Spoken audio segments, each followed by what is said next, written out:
건강한 신앙에는 세 가지 신앙적인 요소를 갖추어야 한다, 이런 말이 있습니다. 그 세 가지 중에 첫 번째가 말씀 생활이 건강해야 합니다. 그래서 성도는 언제나 하나님의 말씀을 가까이 하고 또 그 말씀대로 살려고 노력해야 됩니다. 두 번째는 기도 생활입니다. 기도는 영혼의 호흡과도 같아서 기도가 없는 영은 죽은 영이 되고 맙니다. 그래서 우리는 쉬지 말고 기도하라, 이 말씀처럼 늘 기도가 우리의 호흡이 되어야 한다고 하는 것입니다. 세 번째는 섬김입니다. 봉사의 봉사는 영의 운동과도 같은 것이기 때문에 여러분, 우리가 말씀을 많이 듣고 깨달아 아는 것이 많아도 운동이 없는 사람은 비만이 되거나 성인병에 걸리는 것처럼 섬김이 없는 신앙도 그렇게 됩니다. 그래서 교회에는 아는 것도 많고 그리고 배운 것도 많지만 꼼짝을 하지 않는 그런 사람들도 들어 있습니다. 이런 사람들은 영적인 비만 아니면 영적인 불구와 같은 그런 신앙을 가지게 되는 것입니다. 또 어떤 분이 말하기를 핸드폰과 기도에는 유사성이 많다고 했습니다. 핸드폰은 사용료가 있지만 기도는 사용료가 없습니다. 그러니까 유사성도 있지만 차이점도 있다고 하는 것입니다. 두 번째, 핸드폰은 잃어버릴 염려가 있지만 기도는 그럴 염려가 없습니다. 핸드폰은 가끔 고장이 나지만 기도는 고장이 나는 법이 없습니다. 핸드폰은 지하실이나 깊은 산중에 가면 터지지 않을 때가 있지만 기도는 절대로 그럴 일이 없습니다. 핸드폰은 오래 붙잡고 있으면 요금 폭탄을 맞지만 기도는 아무리 오래 해도 탈이 나는 법이 없습니다. 그래서 오래 기도하면 기도할수록 응답이 더 많아진다고 하는 것입니다. 그러므로 금년 한 해 우리는 이런 기도를 더 많이 해야 할 줄로 믿습니다. 오늘 우리가 읽은 본문에서는 기도를 가르쳐 달라고 하는 제자들에게 너희는 기도할 때에 이렇게 기도하라, 그렇게 말씀하시면서 주기도문을 가르쳐 주시는 예수님의 모습이 기록되어 있습니다.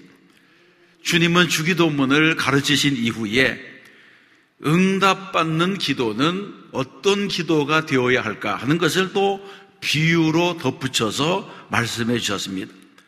오늘의 본문에서는 무엇을 말하고 있습니까? 첫 번째는 기도를 가르쳐 주시는 예수님입니다. 예수님의 생애는 기도하는 생애였습니다. 예수님은 기도가 필요 없으신 분 같은데 그런 예수님께서 40일을 금식해서 기도하셨고 예수님은 사역, 생애 중요한 순간마다 수시로 기도하셨습니다. 그래서 성경에 보게 되면 새벽 아직도 밝기 전에 아침 일찍이 일어나 기도하셨고 광야로 나가셔서 기도하시고 산에 가서 기도하시고 한적한 곳, 사람들이 없는 곳으로 물러가서 기도하셨다고 말씀합니다. 오늘의 본문에도 보게 되면 예수께서 한 곳에서 기도를 마치심에 이렇게 말씀하고 예수님이 기도를 마치자 제자들이 나와서 우리에게도 기도를 가르쳐 주옵소서 이렇게 예수님께 요청을 하고 예수님의 기도를 배우고 싶어 했다고 하는 것입니다. 바로 그때 가르쳐 주신 것이 주기도문입니다. 여러분, 우리는 예수를 믿으면서 가장 많이 하는 것 중에 하나가 기도입니다. 그런데 대부분의 기도는 다음과 같은 구조를 가지고 있습니다. 첫 번째는 찬양입니다. 찬양은 거룩하신 하나님 아버지, 이런 하나님의 호칭으로부터 시작해서 하나님을 높여드리는 찬양이 먼저 있고 그 다음에는 감사합니다. 그래서 우리는 기도할 때에 아침에 일어나서 지난밤에 잠 잘 자게 하시고 이것도 우리가 하나님께 올려드리는 감사 중에 하나라고 볼 수 있습니다. 그 다음에는 회개입니다. 죄를 돌이키고 간구로 나가는 것입니다. 네 번째 간구에서는 먼저 중보 기도를 앞세우고 그 다음에 자신의 간구를 드립니다. 마지막에는 예수님의 이름으로 기도합니다. 아멘. 이러면서 우리가 기도를 마치게 되는 것입니다. 찬양과 감사와 회개와 간구와 그리고 마지막에는 예수님의 이름으로 우리가 이제 기도하게 됩니다. 그러면 예수님께서는 주기도문에서는 어떻게 기도를 했느냐 하면 제일 먼저는 아버지여 하나님의 이름을 부르면서 기도를 시작했습니다. 그런데 구약에는 하나님을 아버지라고 부른 적이 없잖아요. 그냥 신약에 와서 예수님이 이 땅에 오셔서 우리에게 기도를 가르치면서 하나님을 그냥 전능하신 하나님, 거룩하신 하나님 이렇게만 부르지 말고 아버지 이렇게 부르라고 가르친 것입니다. 이것은 하나님에 대한 가장 친밀한 호칭이라고 볼 수가 있습니다. 마태복음 6장 9절에 보게 되면 하늘에 계신 우리 아버지여 이렇게 이제 주기도문을 예수님께서 가르치셨다고 말씀하고 있습니다. 두 번째는 이름이 거룩히 여김을 받으시오며 이렇게 기도하는데 이것은 감사와 찬양이 그 안에 포함되어 있다고 볼 수 있습니다. 그래서 여러분 우리는 항상 기도할 때에 감사가 간구보다 앞에 있어야 됩니다. 감사가 간구보다 앞에 있어야 됩니다. 어떤 분이 말하기를 감사가 없는 기도는 마치 사막을 걷는 것처럼 답답한 기도이지만 감사가 많은 기도는 마치 솔개가 하늘을 나는 것 같이 시원한 기도가 된다. 그렇게 말했습니다. 그리고 이어지는 세 번째로는 나라가 임하시오며 우리에게 일용할 양식을 주시옵고 이렇게 기도를 가르쳤는데 이 기도는 하나님의 나라가 이 땅에 임하기를 소원하는 우주적인 간구와 그리고 우리가 하루하루를 살아가는 데 필요한 일용할 양식까지 기도할 필요가 있다고 하는 것을 말씀하는 것입니다.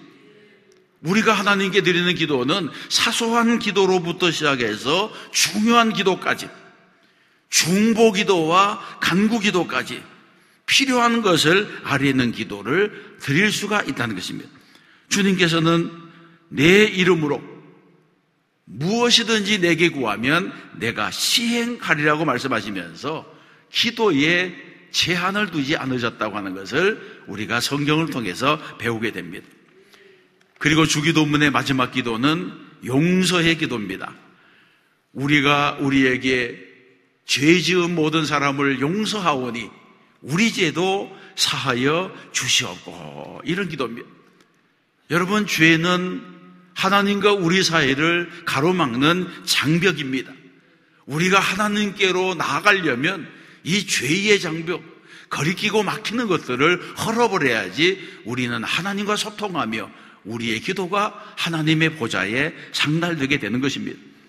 성경에서도 말씀하기를 내 마음의 죄악을 품으면 주께서 듣지 아니하시리이다 이렇게 말하고 있습니다. 그러므로 죄를 회개하고 기도해야지 그것이 올바른 기도가 되고 응답을 받는 기도가 되는 것입니다. 예수님께서는 제자들에게 기도를 이렇게 가르치셨습니다. 이렇게 기도를 가르치신 다음에 기도의 응답을 받으려면 어떻게 해야 하는가 그것을 이어지는 비유에서 말씀하고 있는 것입니다.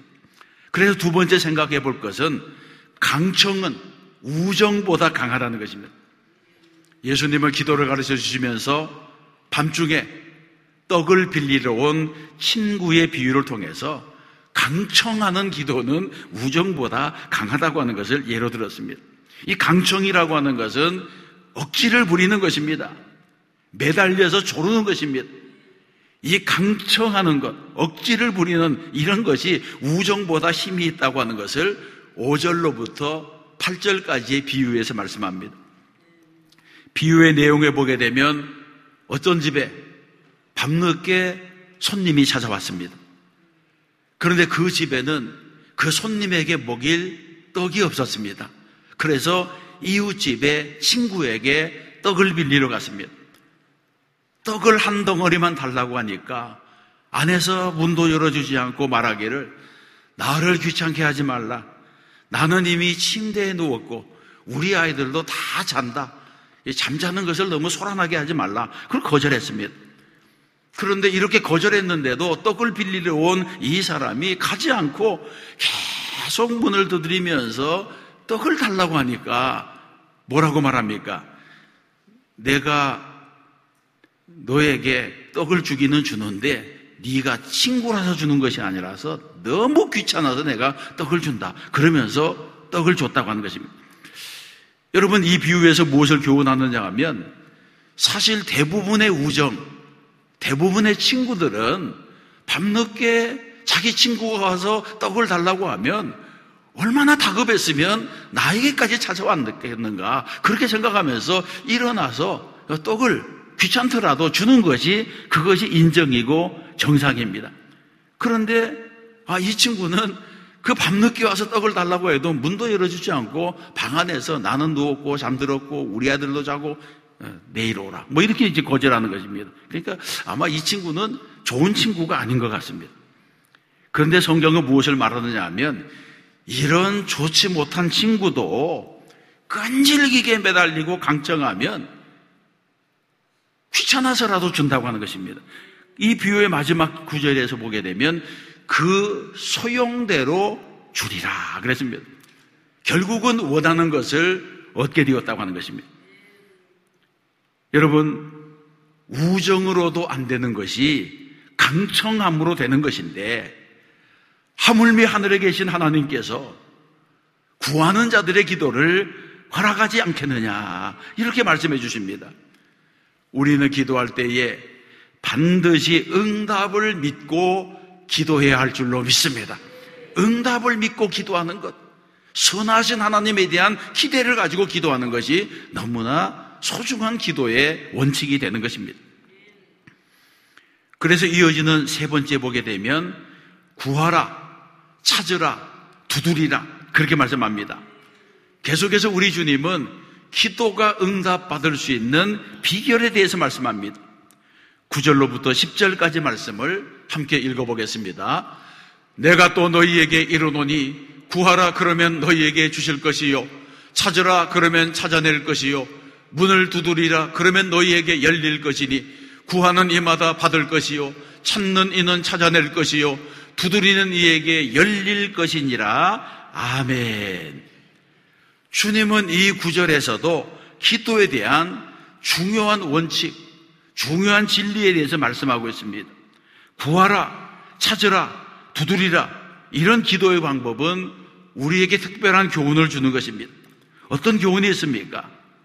먼저 구하라는 것입니다. 구하라고 하는 말은 말 그대로 기도하라는 것입니다. 하나님은 우리에게 주실 것이 많은데 우리가 구하지 않기 때문에 너희가 구하기만 하면 주시겠다고 하는 이런 약속을 우리에게 주시는 것입니다. 어떤 분이 기도에 대해서 글을 쓰면서 하늘 창고에는 우리가 청구하지 않았기 때문에 우리가 원했던 그 수많은 소원의 기도의 제목들이 그냥 먼지가 수북히 쌓인 선물처럼 그냥 선반에 덜렁 놓여 있다고 하는 것입니다. 우리가 이 세상에서 필요해서 하나님께 구하려고 했던 그 많은 것들 중에 어떤 것들은 우리가 구하지 않았기 때문에 배달이 되지 못해서 내 이름표만 단 채로 거기에 보관이 되었다. 그렇게 말하고 있습니다. 그래서 요한복음 16장 24절 보게 되면 지금까지는 너희가 아무것도 구하지 아니하였으나 구하라 그리하면 받으리니 너희 기쁨이 충만하리라고 말씀하고 있습니다. 주님은 하나님과 우리 사이에 중보가 되기 때문에 예수의 이름으로 구하는 것은 하나님이 들으신다고 하는 것입니다. 그래서 간절한 소원을 가지고 기도하면 하나님이 들으시고 그 구한 것을 주시겠다고 약속하고 있습니다. 기도의 첫 번째 요소는 우리가 구해야 되는 것입니다. 속으로만 생각하지 말고 마음으로만 안타까워하지 말고 먼저 입을 열어서 하나님께 구하는 기도를 드려야 됩니다. 두 번째는 찾으라고 했습니다. 구한다고 하는 것은 내 마음의 소원입니다. 이에 비해서 찾는다고 하는 것은 구체적으로 그것을 찾으려고 움직이는 것입니다. 잃어버린 것을 찾기 위해서 애쓰는 단계가 바로 찾으라고 하는 단계입니다. 여러분 성경에 보게 되면 누가복음 15장에 잃은 양에 대한 비유가 있습니다. 양을 잃은 목자가 잃은 양을 찾으려고 그 잃은 것을 찾아내기까지 찾아다니지 아니하겠느냐 그렇게 말하고 있습니다. 그래서 99마리의 양을 우리에 두고 그 한 마리 양을 찾으러 광야로 깊은 계곡으로 그 잃은 양을 찾기까지 애쓰는 것이 바로 목자의 마음이라고 하는 것입니다. 여러분, 잃어버린 양을 찾는 것이 쉽지 않습니다.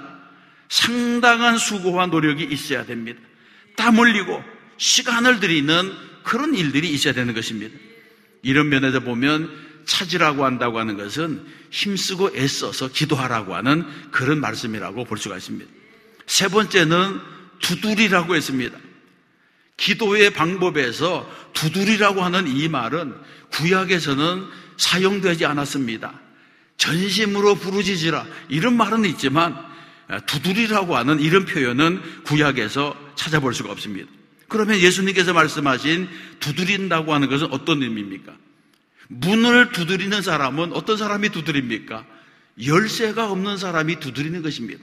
열쇠가 있는 사람은 열고 들어가면 됩니다. 그런데 열쇠가 없기 때문에 안에서 열어줄 때까지 기다리는 것입니다.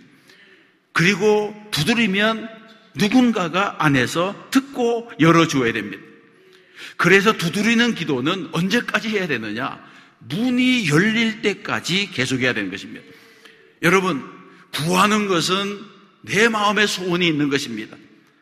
찾는다고 하는 것은 아직은 찾지 못해서 두루 돌아다니고 있다고 하는 것을 말합니다. 두드린다고 하는 것은 원하는 것을 찾았습니다. 이제 문 하나 사이를 두고 그 안에 내가 원하는 것이 있습니다. 열리기만 하면 이제 얻을 수가 있습니다. 그렇기 때문에 이제 마지막 기도의 단계는 문이 열릴 때까지 두드려야 된다고 하는 것입니다. 여러분, 기도하다가 너무 쉽게 낙심하고 포기해서는 안 됩니다. 기도를 두드리는 데에서 그치면 안 됩니다. 그리고 한 우물을 파야 됩니다. 물이 나올 때까지 파야 되는 것입니다. 여기저기 구멍만 뚫어놓고 또 다른 구멍을 뚫으러 또 다른 기도를 하러 가게 되면 문이 두드려져서 열려질 때까지 기도하지 못하고 문만 두드리다가 끝나는 기도를 하게 되는 것입니다. 여러분, 우리는 언제까지 기도해야 되겠습니까? 응답을 받을 때까지 기도해야 됩니다. 여러분, 성경에 보게 되면 어떤 기도는 기도하기 무섭게 응답을 받는 그런 기도가 있습니다. 이사야 65장에 보게 되면 그들이 부르기 전에 내가 응답하겠고 그들이 말을 마치기 전에 내가 들을 것이며 했습니다. 여러분, 이것은 얼마나 놀라운 일입니까? 실제로 구약의 히스기야의 기도에 보게 되면 이사야가 히스기야에 와서 하나님께서 말씀하시기를 내가 죽고 살지 못하리라 그렇게 말씀했다. 이제 내 집안을 다 정리하라 이런 하나님의 말씀을 들었습니다. 그런데 히스기야가 이사야가 그렇게 하고 자기 궁에서 나갈 때에 얼굴을 벽으로 하고 눈물로 기도하면서 여호와여 내가 주 앞에서 선하게 행한 것을 기억하옵소서 그렇게 기도했더니 하나님께서 이사야가 성 밖으로 나가기도 전에 돌아가서 히스기야의 수명이 15년이나 연장되고 그런 이제 축복의 말씀을 주지 않았습니까? 그래서 어떤 기도는 정말 내가 부르기 전에 내가 응답받겠고 그들이 말을 마치기 전에 내가 들을 것이라 이 말씀처럼 즉시 응답되는 그런 기도가 있습니다. 그러나 어떤 기도는 응답이 더딥니다. 시편 13편의 말씀에 보게 되면 여호와여 어느 때까지니이까 나를 영원히 잊으시나이까 주의 얼굴을 나에게서 어느 때까지 숨기시겠나이까? 이렇게 기도합니다. 여러분, 이 시편 13편은 다윗의 기도입니다. 다윗이 얼마나 많은 기도를 했습니까? 그런데 다윗도 어떤 때는 하나님이 응답하지 아니하시기 때문에 여호와여 어느 때까지니까 나를 영원히 잊으시나이까? 주의 얼굴을 나에게서 언제까지 어느 때까지 숨기시겠나이까? 이런 답답한 기도를 할 때가 있었다고 하는 것입니다. 그러나 여러분, 성경을 읽어보세요. 다윗이 이렇게 답답한 기도를 한 적은 있긴 하지만 다윗의 기도 가운데 응답받지 못한 기도는 없었다는 것입니다. 다윗의 기도는 다 하나님께로부터 응답을 받은 것입니다. 우리는 언제나 기도할 때마다 기도할 책임은 우리에게 있고 응답하실 책임은 하나님께 있다고 하는 사실을 잊어서는 안 됩니다. 그리고 우리는 언제나 하나님의 생각이 내 생각과 다르고 또 하나님의 뜻이 나의 뜻과 다르고 하나님의 길이 내 길과 다르다고 하는 것. 그래서 성경에 있는 것처럼 하나님의 뜻은 하늘이 땅보다 높음 같다고 그렇게 말했던 이 말씀을 기억해야 되는 것입니다. 기도할 때 우리는 끝까지 인내하며 하나님의 약속을 기다리며 그리고 하나님의 응답을 기다리며 기도하는 믿음의 사람이 되어야 할 줄로 믿습니다. 사랑하는 성도 여러분, 이제 10절로 13절까지 말씀은 기도하는 사람들에게 주시는 축복의 말씀입니다. 거기에 보게 되면 구하는 이마다 받을 것이요 찾는 이는 찾아낼 것이요 두드리는 이에게는 열릴 것이니라 이렇게 말씀합니다. 이 말씀은 구하는 그 사람이 찾는 그 사람이 두드리는 그 사람이 받게 되고 또 찾게 되고 열게 될 것이라고 말씀하는 것입니다.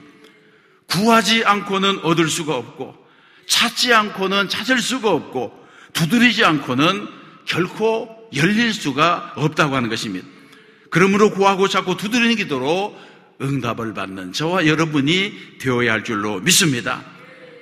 여러분 가운데 혹시 하는 일마다 잘안 되는 분이 있습니까? 자꾸 원하지 않는 일들이 일어나서 속이 상한 분이 있습니까? 하루 종일 염려와 짜증 그리고 걱정과 원망 이런 것들이 입에서 흘러나오는 분이 있습니까? 그런 분은 곰곰이 생각해 보세요. 정말 내가 염려하는 이 일을 위해서 기도했는가? 구하고 찾고 두드려 보았는가? 이런 분들은 염려 대신에 기도해야 됩니다. 염려는 죽겠다, 못 살겠다, 어떻게 하나 이런 것이 염려입니다. 그 기도는 무엇이냐 하면 죽겠다, 안 된다 이런 것보다는 주님 큰일 났어요, 어떻게 할까요? 이렇게 물으면 염려가 기도로 변하는 것입니다. 우리는 여러분 좋은 쪽으로 우리의 에너지를 사용해야 됩니다. 결론은 11절로 13절까지 말씀인데 함께 읽어보겠습니다. 너희 중에 아버지 된 자로서 누가 아들이 생선을 달라 하는데 생선 대신에 뱀을 주며 알을 달라 하는데 전갈을 주겠느냐? 너희가 악할지라도 좋은 것을 자식에게 줄 줄 알거든 하물며 너희 하늘 아버지께서 구하는 자에게 성령을 주시지 않겠느냐 하시니라. 아멘. 여러분, 악한 사람도 자식에게는 좋은 걸로 주려고 하는데 하물며 하늘에 계신 아버지께서 구하는 자에게 좋은 것을 주시지 않겠느냐 말씀했어요. 예수님께서도 내 이름으로 무엇이든지 내게 구하면 내가 시행하리라고 약속했습니다. 이번 특별 새벽 기도회에 구체적인 기도의 제목을 가지고 간절히 하나님께 기도하는 분들이 되시기를 바랍니다. 그래서 믿고 구하는 기도로 응답받는 성도들이 되시기를 주님의 이름으로 축원합니다.